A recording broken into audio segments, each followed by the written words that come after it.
Merry Christmas, everybody. I wanted to share something with you that's been a tradition in my family. Every year, for as long as I can remember at Christmas time, my mom read a story called The Last Straw by Paula McDonald. And we're far apart, so she can't read it to me this year, but maybe I can read it to her, and I'd like to share it with all of you. Mom never could get through it without crying, and I'm not sure I can either, but we'll try. It's called The Last Straw by Paula McDonald. Unfortunately, everyone unfortunately was cooped up in the house that typical gray winter afternoon, and as usual, the four little McNeils were at it again, teasing each other, squabbling, bickering, always fighting over their toys. At times like this, Ellen was almost ready to believe that her children didn't love each other, even though she knew it wasn't true. All brothers and sisters fight sometimes, of course, but lately her lively little bunch had been particularly horrid to each other, especially Eric and Kelly, who were a year apart. The two of them seemed determined to spend the whole long winter making each other miserable. "Give me that! It's mine!" Kelly screamed, her voice shrill. "It is not! I had it first," Eric answered stubbornly. Ellen sighed as she listened to the latest argument. With Christmas only a month away, the house seemed sadly lacking in Christmas spirit. This was supposed to be the season of sharing and love, of warm feelings and happy hearts. A home needed more than just pretty packages and twinkling lights on a tree to fill the holidays with joy. Ellen had only one idea. Years ago, her grandmother had told her about an old custom that helped people discover the true meaning of Christmas. Perhaps it would work for her family this year. It was certainly worth a try. She gathered the children together and lined them up on the couch, tallest to smallest: Eric, Kelly, Lisa, and Mike. "How would you like to start a new Christmas tradition this year?" she asked. "It's like a game, but it can only be played by people who can keep a secret." "Can everyone here do that?" "I can," shouted Eric. "I can keep a secret better than him," yelled Kelly. "I can do it," chimed in Lisa. "Me too," squealed little Mike. "I'm big enough." "Well then, this is how the game works," exclaimed Ellen. "This year we're going to surprise baby Jesus when he comes on Christmas Eve by making him the softest bed in the world. We're going to fill a little crib with straw to make it comfortable. But here's the secret part. The straw we put in will measure the good deeds we've done, but we won't tell anyone what we're doing for them." The children looked confused. "But how will Jesus know it's his bed?" Kelly asked. "He'll know," said Ellen. "He'll recognize it by the love we put in it to make it soft." "But who will we do the good deeds for?" asked Eric, still a little confused. "We'll do them for each other. Once a week we'll put all of our names in a hat. Mine and Daddy's too. Then we'll pick out a different name. Whoever's name we draw, we'll do kind things for that person for a whole week. But you can't tell anyone else whose name you've chosen. We'll each try to do as many favors for our special person as we can without getting caught. And for every good deed we do, we'll put another piece of straw in the crib." "Like being a spy," shouted Lisa. "But what if I pick someone's name I don't like?" Kelly frowned. Ellen thought about that for a minute. "Maybe you could use an extra fat piece of straw, and think how much faster the straws will fill up our crib. We'll use the cradle in the attic," she said, "and we can all go to the field behind the school for the straw." Without a single argument, the children bundled into their wool hats and mittens, laughing and tumbling out of the house. The field had been covered with tall grass in the summer, but now, dead and dried, the golden stalks looked just like real straw. They carefully selected handfuls and placed them in the large box they carried with them. "That's enough," Ellen laughed when the box was almost overflowing. Remember, it's only a small cradle. We'll pick names as soon as Daddy comes home for dinner, Ellen said, unable to hide a smile as she thought of Mark's pleased reaction to the children's transformed faces and their voices now filled with excited anticipation rather than annoyance. At the supper table that night, 6 pieces of paper were folded, shuffled, and shaken around in Mark's furry winter hat, and the drawing began. Kelly picked a name first and immediately started to giggle. Lisa reached into the hat next, trying hard to look like a serious spy. Mike couldn't read yet, so Mark whispered the name in his ear. Then Mike quickly ate his little wad of paper so no one could ever learn the identity of his secret person. Eric was the next to choose. As he unfolded his scrap of paper, a frown creased his forehead, but he stuffed the name quickly into his pocket and said nothing. Ellen and Mark selected names, and the family was ready to begin. The week that followed was filled with surprises. It seemed the McNeil family house had suddenly been invaded by an army of invisible elves. Kelly would walk into her room at bedtime to find her nightgown neatly laid out and her bed turned down. Someone cleaned the sawdust under the workbench without being asked. The jelly blobs magically disappeared from the kitchen counter after lunch one day while Ellen was out getting the mail. And every morning, while Eric was brushing his teeth, someone crept into his room and made the bed. It wasn't perfect, but it was made. That particular elf must have had short arms because he couldn't seem to reach the middle. "Where are my shoes?" Mark asked one morning. No one seemed to know, but suddenly, before he left for work, they were back in his closet again, freshly shined. Ellen noticed other changes during the week, too. The children weren't teasing or fighting as much. An argument would start and then suddenly stop right in the middle for no apparent reason. Even Eric and Kelly seemed to be getting along better and bickering less.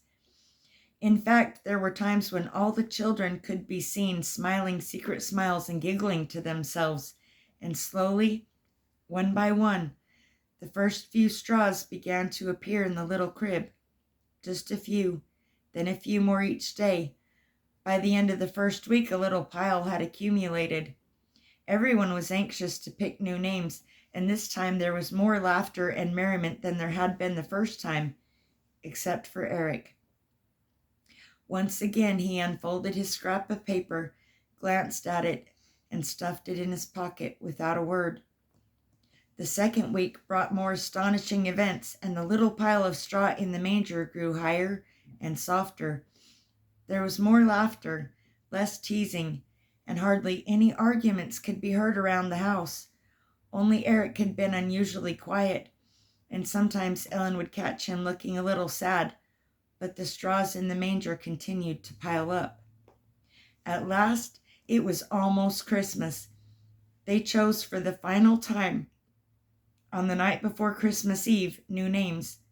As they sat around the table waiting for the set of names to be shaken in the hat, the children smiled as they looked at their hefty pile of straws. They all knew it was comfortable and soft, but there was one day left, and they could still make it a little softer, and they were going to try. For the last time, the hat was passed around the table. Mike picked out a name and again quickly ate the paper as he had done each week. Lisa unfolded hers carefully under the table, peeked at it, and then hunched her shoulders, smiling. Kelly reached into the hat and grinned from ear to ear when she saw the name. Ellen and Mark each took their turn and handed the hat with the last name to Eric. As he unfolded the little scrap of paper and glanced at it, his face crumpled and he seemed about to cry. Without a word, he turned and ran from the room. Everyone immediately jumped up from the table, but Ellen stopped them. "No, stay where you are," she said firmly. "I'll go." In his room, Eric was trying to pull on his coat with one hand while he picked up a small cardboard suitcase with the other. "I have to leave," he said quietly through his tears. "If I don't, I'll spoil Christmas." But why? And where are you going? I can sleep in my snow fort for a couple of days. I'll come home right after Christmas, I promise, he answered. Ellen started to say something about freezing and snow and no mittens or boots, but Mark, who had come up behind her, gently laid his hand on her arm and shook his head. The front door closed, and together they watched from the window as the little figure with the sadly slumped shoulders trudged across the street and sat down on the snowbank near the corner. It was dark outside and cold, and a few flurries drifted down on the small boy and his suitcase. "Give him a few minutes alone," said Mark quietly. "I think he needs that. Then you can talk to him."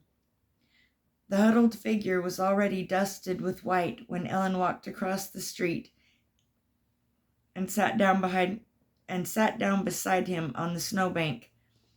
"What is it, Eric? You've been so good these last few weeks, but I know something's been bothering you since we started the crib. Can you tell me, honey?" "Oh, Mom, don't you see?" he sniffed. "I tried so hard, but I can't do it anymore, and now I'm going to wreck Christmas for everybody." With that, he burst into sobs and threw himself into his mother's arms. "Mom," the little boy choked, "you just don't know. I got Kelly's name every time, and I hate Kelly." "I tried, Mom, I really did. I snuck into her room every night and fixed her bed. I even laid out her crummy nightgown. I let her use my race car one day, but she smashed it right into the wall like always. Every week when we picked new names, I thought it would be over. Tonight, when I got her name again, I knew I couldn't do it anymore. If I try, I'll probably punch her instead. If I stay home and beat Kelly up, I'll spoil Christmas for everybody." The two of them sat there quietly for a few minutes, and then Ellen spoke softly. "Eric, I'm proud of you.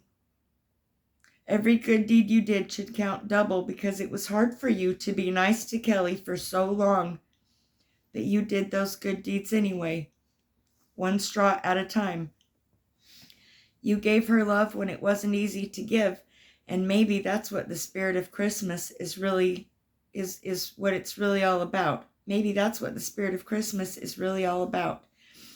And maybe it's the hard good deeds and the difficult straws that make that little crib special. You're probably the one who's added the most important straws this year."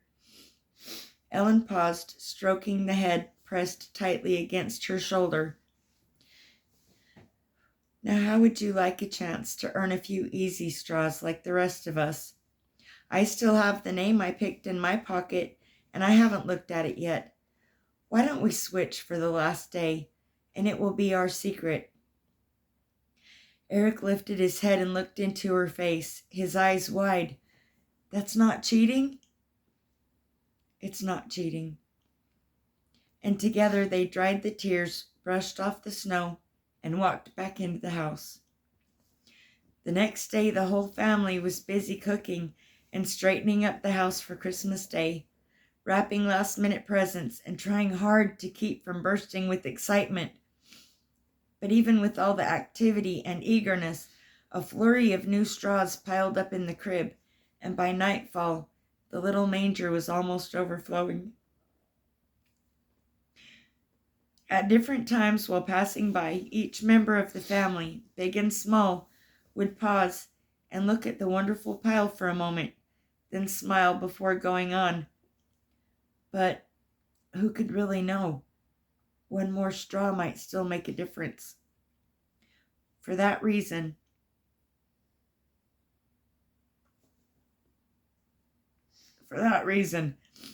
just before bedtime, Ellen tiptoed quietly to Kelly's room to lay out the little blue nightgown and turn down the bed. But she stopped in the doorway, surprised. Someone had already been there. The nightgown was laid across the bed, and a small red race car had been placed next to it on the pillow. The last straw was Eric's, after all. So, all right, Mom, I can't get through it without crying either, but there it is. We're continuing the Christmas tradition and sharing it with all of you, and we hope you enjoyed it. From our house to yours, Merry Christmas. And all copyrights belong to Paula McDonald, the author of The Last Straw. Merry Christmas. Merry Christmas.